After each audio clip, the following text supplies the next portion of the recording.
Hello everyone, this is Warhawk Beyond 2040 and welcome to the first edition of a brand new review series where I am going to be talking about Superman and Lois Season 3. And today I am going to be talking about Episode 1, the Season 3 premiere, Closer, which I have just finished watching. And this episode, just like the show, as always, was fantastic and delivered in a big way. So, episode 1 picks up 27 days after the end of season 2, where Ali was defeated, and thus her plans of merging Earth and Bizarro World into one. And we saw at the end of season 2, Clark built himself a brand new fortress of solitude and brought his entire family to the middle of the ocean and into the new fortress. So this episode, as I mentioned, picks up 27 days after the events of season 2. And just like always, this episode delivered huge, lots of great action, and we've got the first tease of our main villain for season 3, which is Bruno Mannheim, the head of Intergang. And we got to see a little teaser of what his plans could be for this season. And I really enjoyed this episode a lot. You know, Superman and Lois is one of the few current DC shows that I really enjoy a lot. And I've said it countless times. Every time I watch this show, every time I watch an episode, it just feels like I'm watching a mini movie. It's just brilliant. You know, I love the way this episode and the entire show is shot. It just feels like I'm watching a mini movie. And I love every second of it. No dull moments. You know, even when Clark isn't doing Superman stuff and he's being a dad and being a husband, you know, things could get boring, but I find it really refreshing, you know, because it's another side to the Clark Kent character, because we've always seen Clark Kent as the bumbling, geeky news reporter, and we've also seen him being the heroic hero that Superman is. But just to see him as a dad and a husband, it's just very refreshing, you know. And I've said from the very beginning, when they announced that they were going to do this take for Superman, I was a little bit skeptical. I thought, could this work? But so far, you know, we're now 3 seasons into the show. I really enjoyed that side of Superman. It's very, very refreshing and different. You know, it's very, very different, I must say.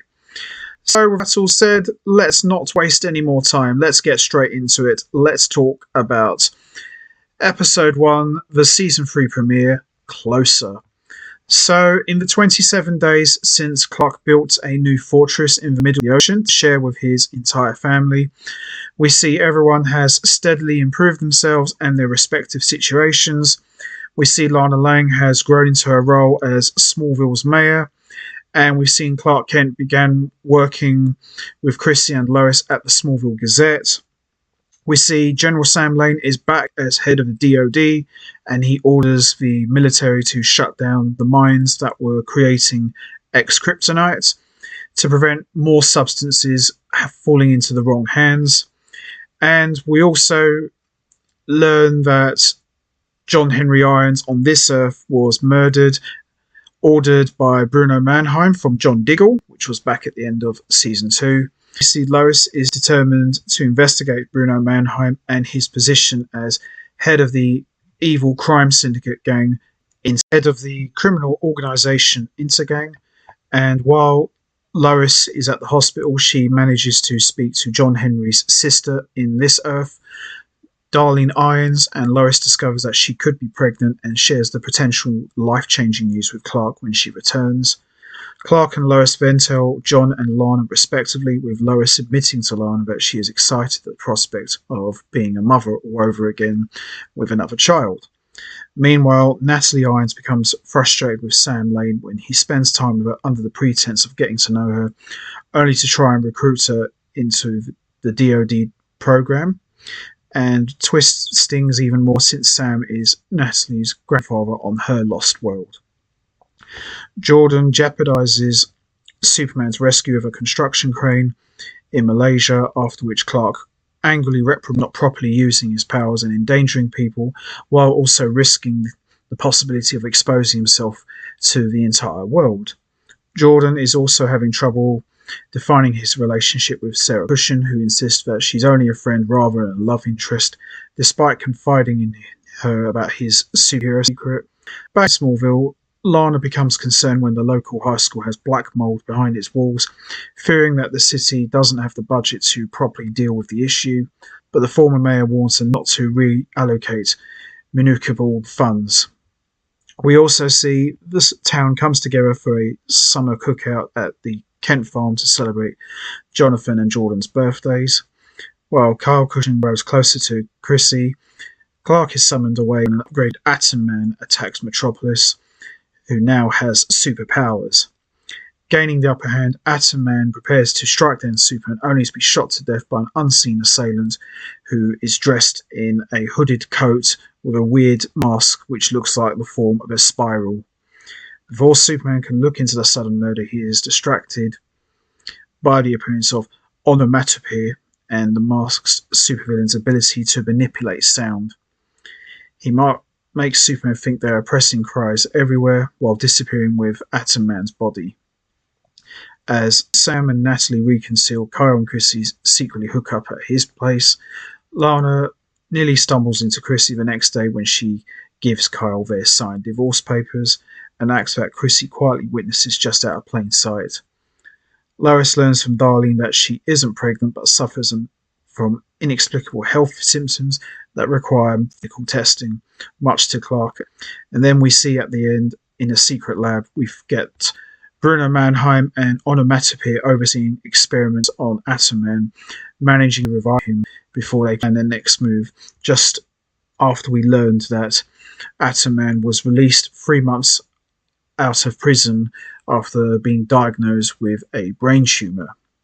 And that's how we end episode 1 of Superman and Lois. Overall, a great start to season 3 already. Great action, great storytelling, no dull moments. First teaser of Bruno Mannheim, who is just downright frightening.